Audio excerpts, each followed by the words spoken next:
I'm sitting in a 2012 Chrysler Town & Country. This one, the keys were stolen, so we're going to program two Fobiks. These are original electronics inside.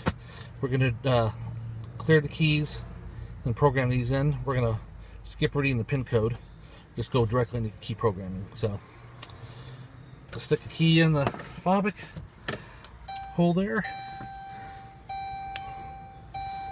We'll go to 2012, go to Fobik System 1. You will not need a pin. I'm going to erase the keys. Okay, program key.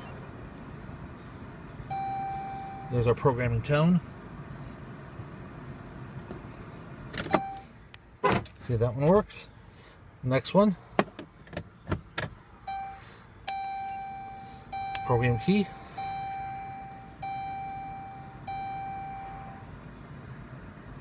Key programmed successfully.